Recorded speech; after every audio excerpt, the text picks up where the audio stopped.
I'm the new Quo Vadis night head. I have been in Quo Vadis for, I think, almost 4 years now.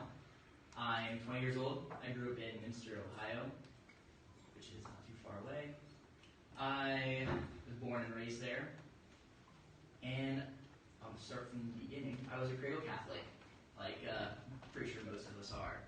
I have 2 older brothers.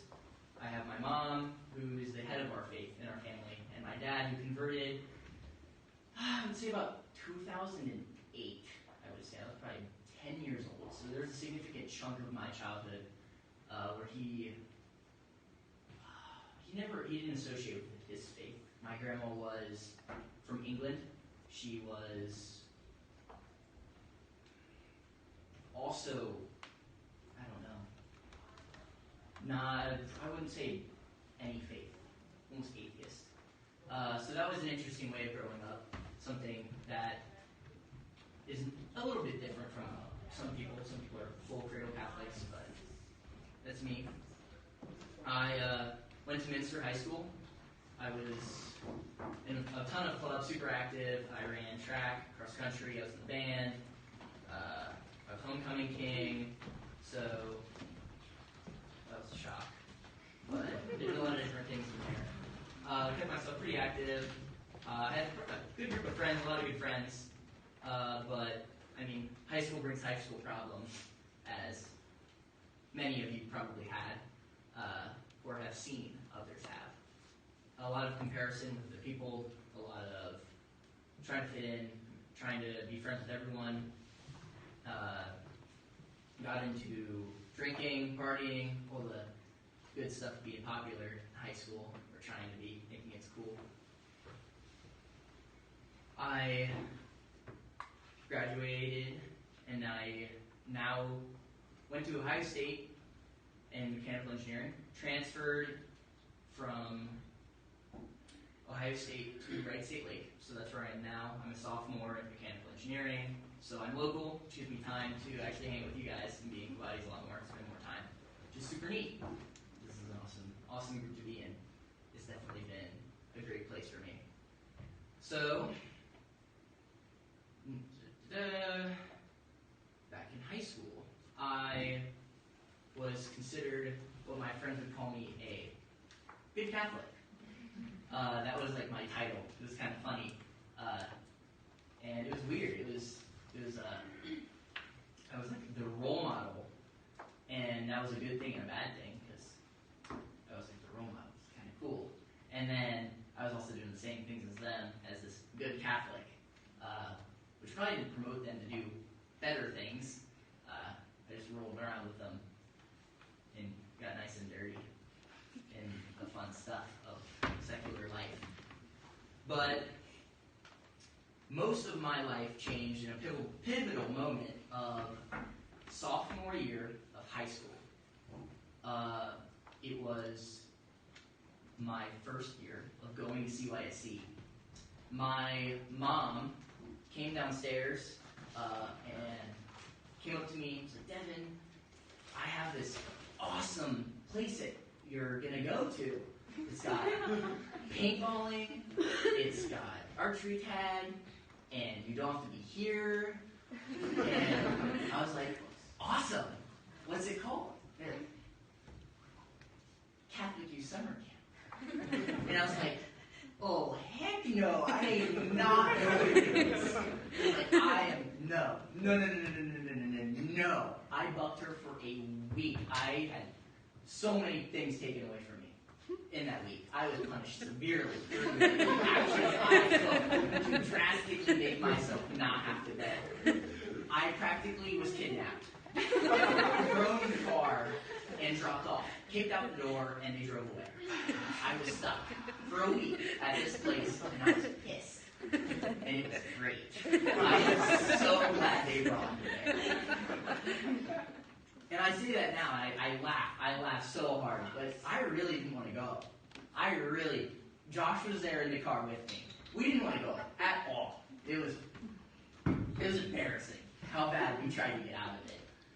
So, but that was awesome, because it was something that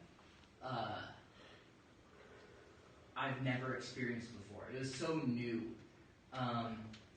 It was a really cool opportunity to encounter Jesus and actually be intentional and interact with my faith.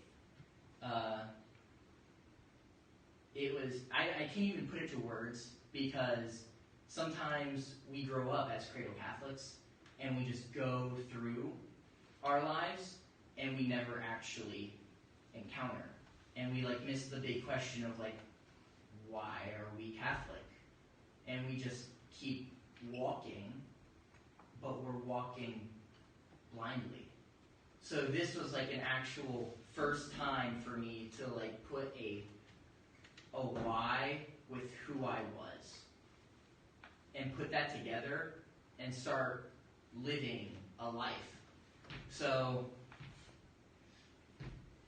I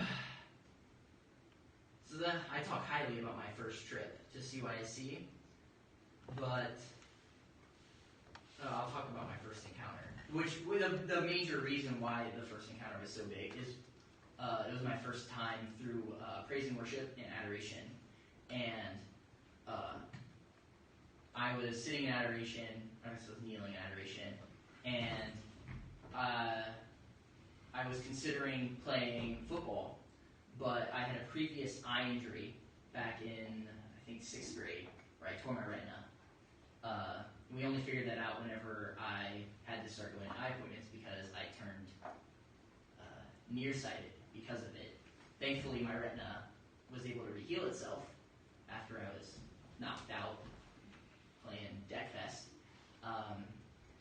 So it was all good, but the doctor specifically told me, you need to not play contact sports, Devon. Whatever. You could go blind if you get a concussion blow to your head. I'm invincible. I can't break. So that adoration, where I was praying about it, because I was I'm contemplating. I was I don't know what to do with my life. Whatever. I'm just praying. You're just sitting there. When you just show up, things normally happen. I think that's the big part, almost, with our faith, is just showing up. So my mom forced me to show up. And it was the clearest I've ever heard God's voice in my head, where he told me, it was can you serve me if you are blind?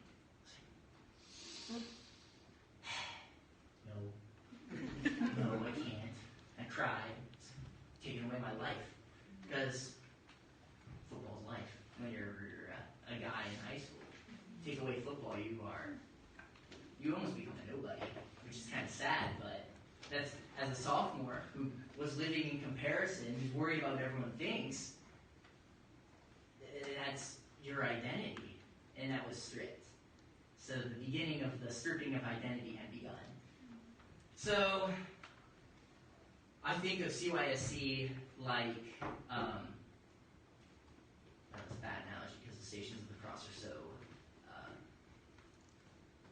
big, and my life's pretty insignificant. But I think about my CYSC trips as the 3 fallings, because I went to CYSC 3 times, sophomore, junior, senior, 3 times, which is ironic.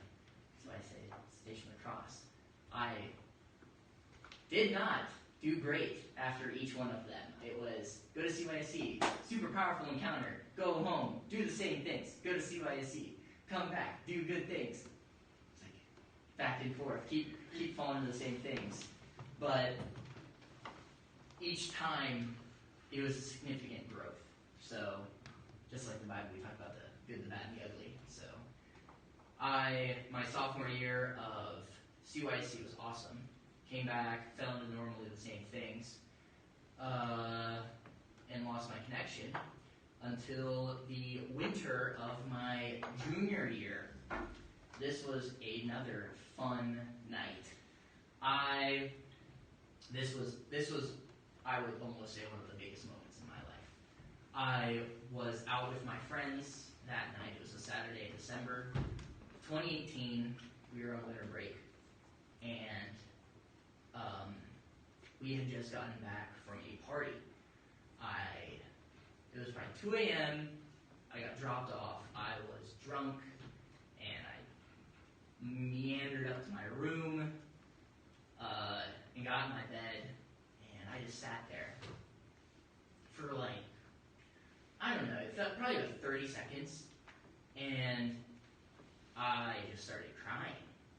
And in that moment, I just had a powerful encounter of like, God just, blam, just started talking to me and throwing at me like my life. It was just like playing my life that was just like right in front of me. 2 a.m., in my bed, after a party. It was ridiculous. And it was huge. It was very powerful in my life. And it was, he really just convicted me. So, and that was a very big moment for me in hearing his voice, which is very important. As a kid, I jump around a lot. You have to just follow me. As a kid, I was super, super good at hearing his voice. I talked to God as a kid like I was talking to another kid. I had him like right here. I could talk to him anytime. I would argue with him. I would yell at him, and he would argue back, and he would always win because he's better at arguing than I am. Because I just can't win that argument ever.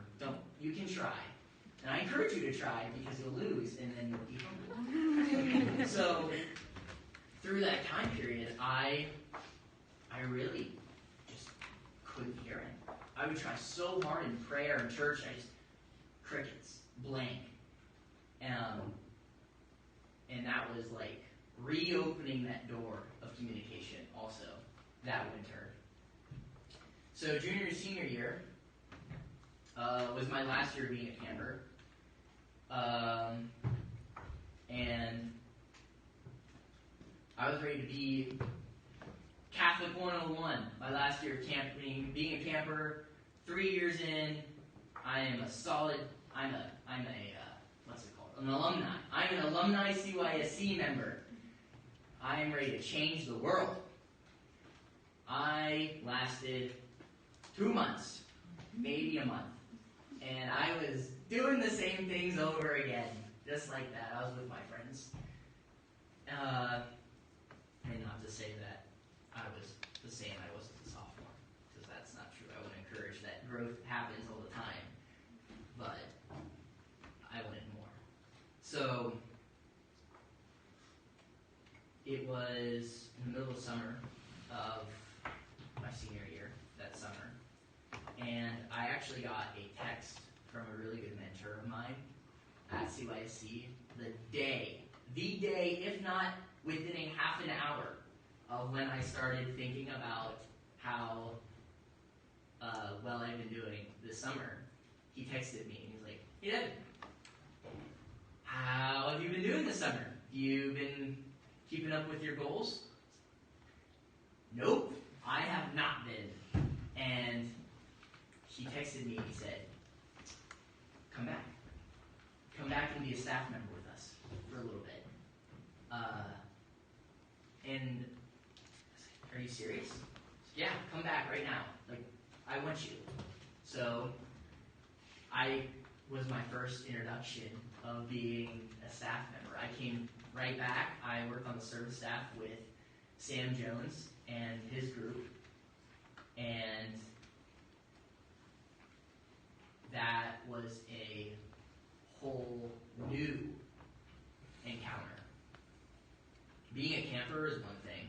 Being a missionary and working with other people who are on fire, who care about you and care a lot about what they're doing, that's something. That's something crazy. And I would say that he played a big part in my life.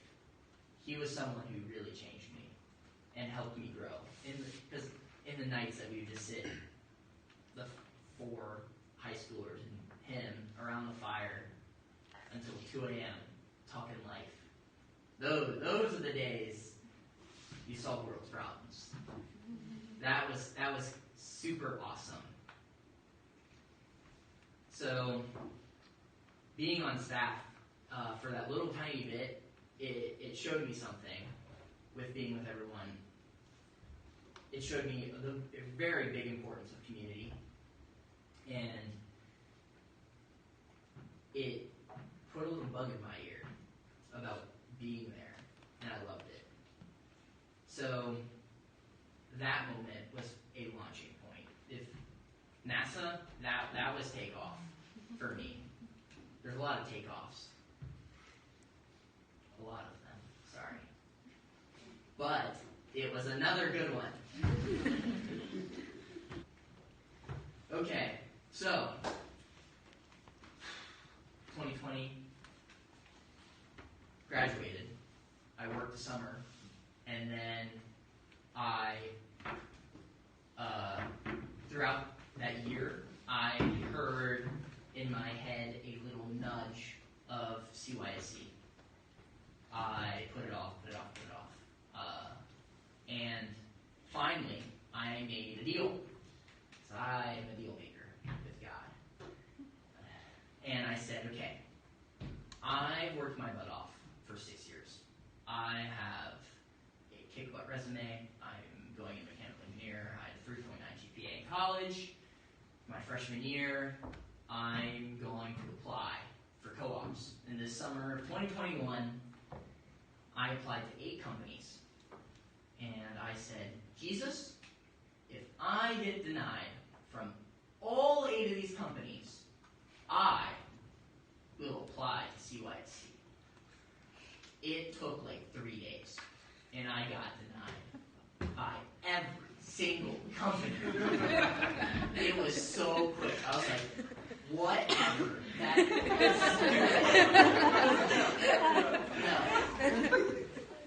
I was like, fine, whatever.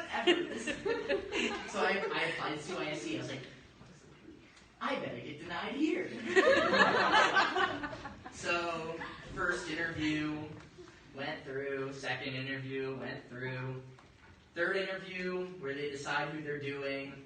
I made it, and I was like, shoot, I probably have to tell my parents that I'm kind of in deep with this. So I told my parents, I was like, you know, I made a deal, and I lost.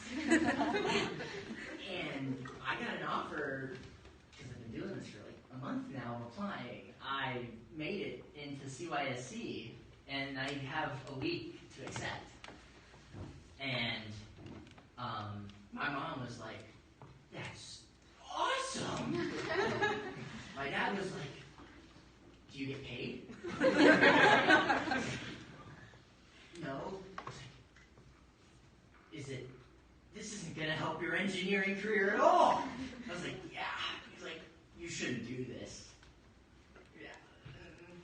So it was a battle between my mom and my dad and talking to me. My dad was trying to convince me not to go. Many times.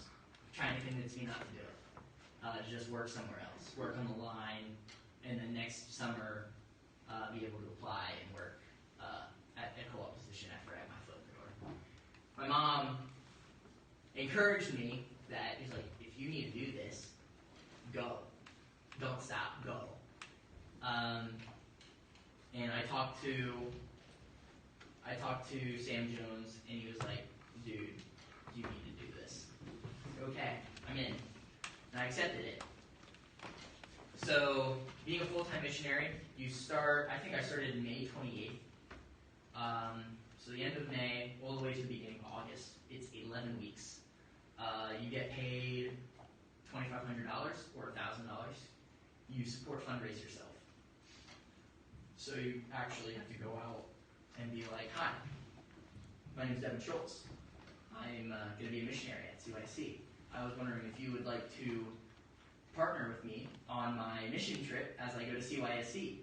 So you essentially are asking people for money. I hated it.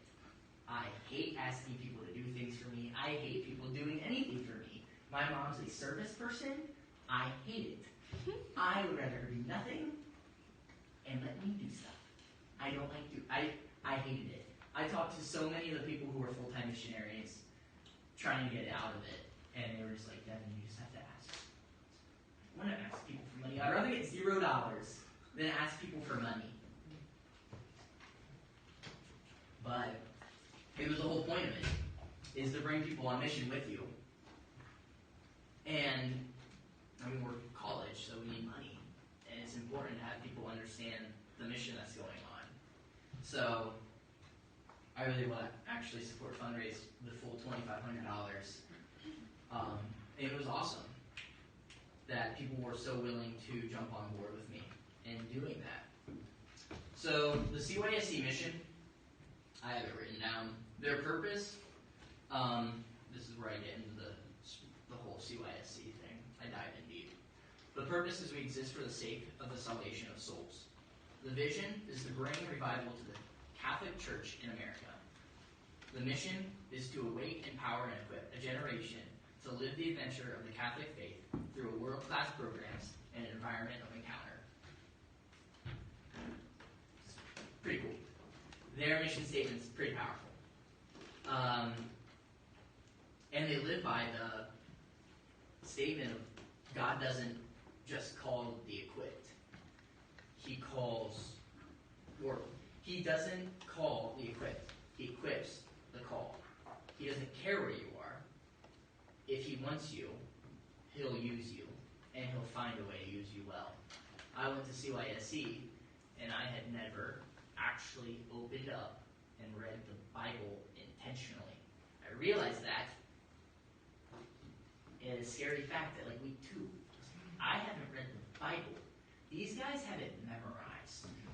And I'm like, we have a book of Peter? When's that in? It's like, ooh, I don't even know, like, the readings in church. Like, does that count? They're like, yeah, no shame, Devin. It's pretty good. Just start reading it now. Like, okay. So, it's my whole spiel. Some people get scared whenever they're like, I can't do this. I have no training. I have no point. Like, I'm not ready for, like, I have no power for this. It's like, no. Maybe you don't. Doesn't matter. You'll find a way to do it. He'll give you what you need. If you're scared, he'll give you courage. If you don't like talking in front of people, he will give you the confidence to do it anyways. It doesn't matter how much you know and where you are in your spiritual life. The church doesn't need bookworms. The church needs people who care about the faith, who live it intentionally each and every day. That's what the church needs. It doesn't matter how much you know. It doesn't matter. It matters how you live it and how you intentionally walk your life through it.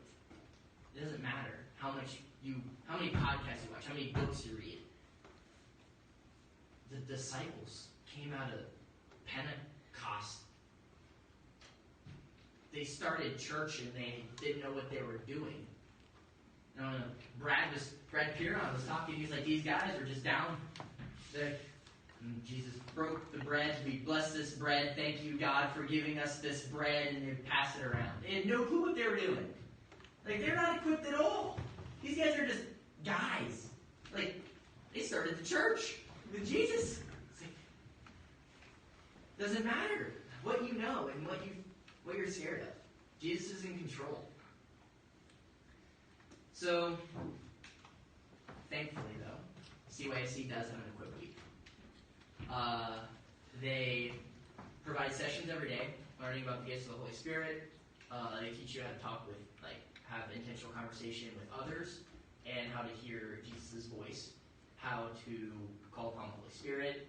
All of the great gifts of the Holy Spirit, they just help unlock and use it to awesome lengths. They're power upon. It was super cool. So they had some session topics of why we worship, the new normal, hearing God in prayer, missionary disciples, missionary mindset, the church and its movements, the new normal, identifying the Father. It's then they would go into specific talks on your group. We'd have like counselor meetings. So, I mean, I don't know about you, but like all of those topics were like man, I would pay to go see these things. And they were great. So the missionary mindset, this also jumps into like Quo Vadis, is they were Jesus-centered, mission-focused, joy-filled, obedient, and toilet plungers. And I actually really love the toilet plunger one because as Catholics, people have messes. And sometimes, as a Catholic, we gotta dive into the mess with them and get a little dirty and unclog the toilet. So, the fact that they threw that in there, I loved it. That was my favorite. Did I tell you guys what I did at CYC? I was a counselor. So, every week I would have campers come. I was in charge of 8 to 10 campers every week. So, we went through the Equip Week, and it was time for the first week of actually being a missionary and having campers. So, there's really no good way to explain what happened over the next 10 weeks of me being a camper at a counselor at CYSC. A ton happened over those next 10 weeks. I got a ton of just like faith miracle moments of being able to just like walk with these kids and these campers and like see people or see like these kids who have never like seen someone else invest in their faith, have never seen someone older than them care about the faith, people who are atheists, druids, people who like don't even know what being Catholic is. And then senior campers who don't know why they're Catholic, going up and like being excited to be in adoration or worship, or like have something tugging at their heart and have that called out in adoration, and they're just like crying because they know that like that insecurity that they have doesn't matter, and that there's a bigger picture of Jesus loving them. So it was a crazy 10 weeks, and I just had the opportunity to watch it unfold every week with new people and new campers every single time as I just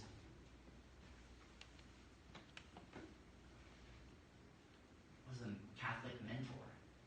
That's all it is that I was. It's all I could have been. I had no power.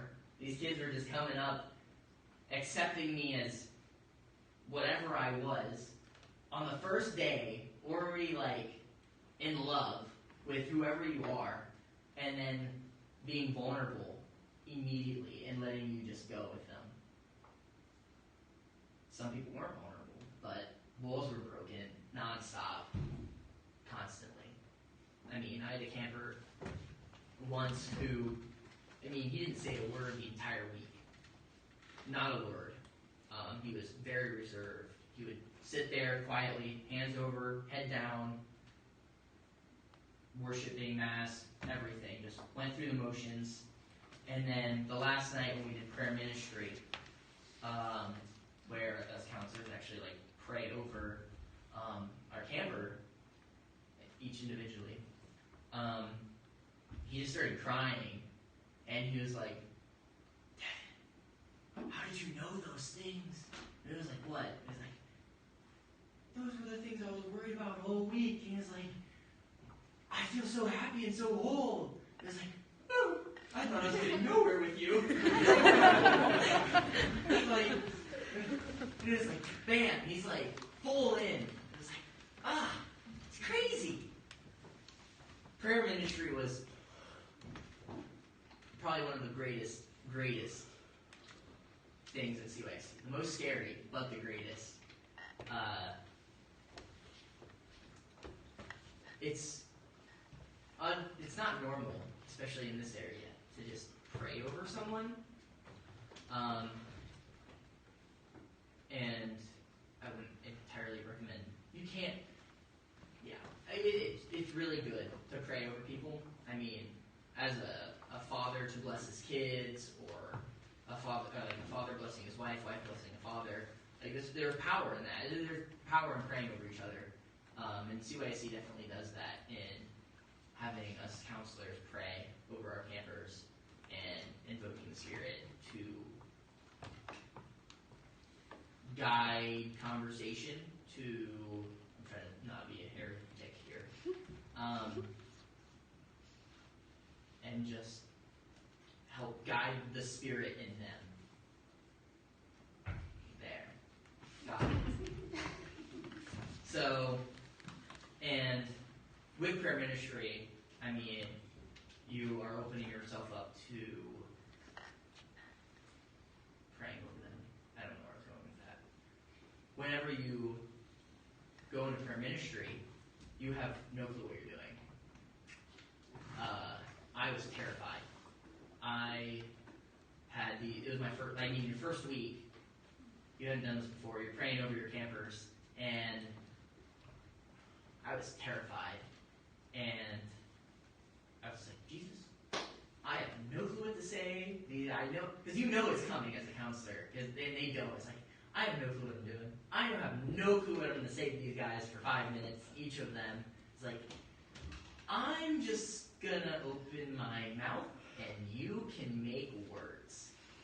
And every week you would do it. Every week my campers would go, Daddy, how'd you know that? Why'd you say that to me? It doesn't make any sense.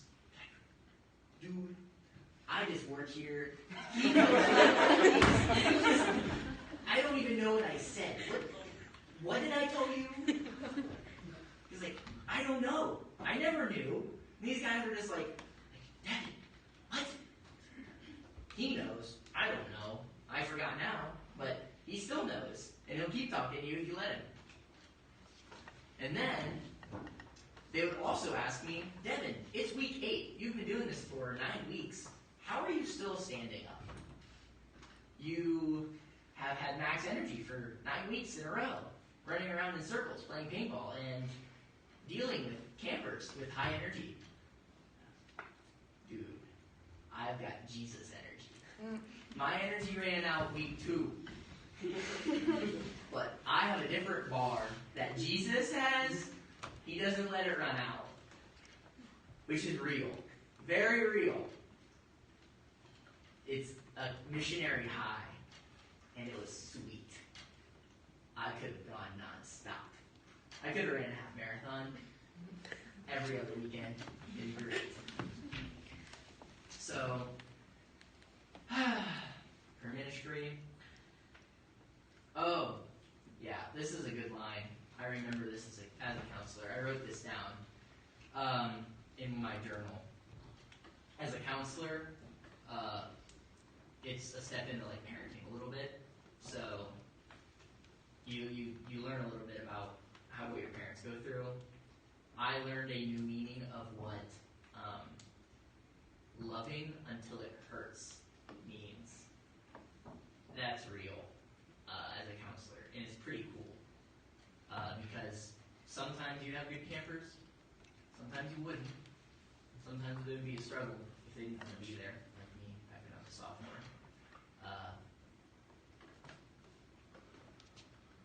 And sometimes, because I mean, as a counselor, I have no power over them, sometimes you don't get anywhere. But you hope you do. Maybe down the road they will. Something will happen, but you just gotta love them to death, nonstop, hard, and send them off every week, and hope that week was life-changing to them. And then Saturdays we would chill, us missionaries, and do our own thing, hang out. We'd play volleyball sometimes, like Gaga, or watch. It was during the first season of Loki, so we'd always, Saturday night, we'd go and watch Loki in the auditorium, all 20 of us. I made a habit of watching a Disney movie like every other week, and I'd pull out other people who watch Tangled. That was awesome. There was a singing contest in that. But that's pretty much my thing on being a counselor at CYSC. I have 756. I have a couple miracles that I'll go through. Some things that I got to see. Those are always super cool. I always love doing miracles. And then I'll give you a few practicals and then an end thing. So, one miracle. This was on the other side of the staff, but I heard about it. A kid was playing Gaga. I don't know if all of you guys know what Gaga is. Yes. You have this ball in a little pit in a circle, and you hit the ball, and if you get hit waist and below, you're out. And so you just use your hands and you just hit it as hard as you can at each other and try and knock each other out. This guy swung his arm and hit the wall with his elbow, and he shattered his elbow. He couldn't move it. It was down. He went to the nurses. They were like, that's broken bad. They're like, hey, you got to go to the ER, like right now. So they had him, like they kind of like wrapped it up so he wouldn't hurt it, and they took him, put him in a car, and straight to the ER. And he was going to miss one of the nights that we handed out our miraculous Mary medals. So as they were leaving, one of the executives, I think, ran and like gave one of the nurses a miraculous medal. He was like, hey, he's probably going to miss this because he's going to be there for a while. Just give this to him. So halfway through the car ride, or I think in the beginning or quarter in, they give him the medal, and he puts it on. Halfway to the hospital, I don't know. He must have moved it. He moved his elbow, and he looked down and he just started moving it. And he's like, "Hey, I think my elbow's fine." And they're like, "What?" They stop the car, go back there, and it's like, "Yeah, I think you're fine." And they're like, "You want ice cream?" "Yeah, let's go get ice cream." They go get ice cream. They come back, and they're like, "Yeah, no big deal. He's fine." Both of his friends are just like, what?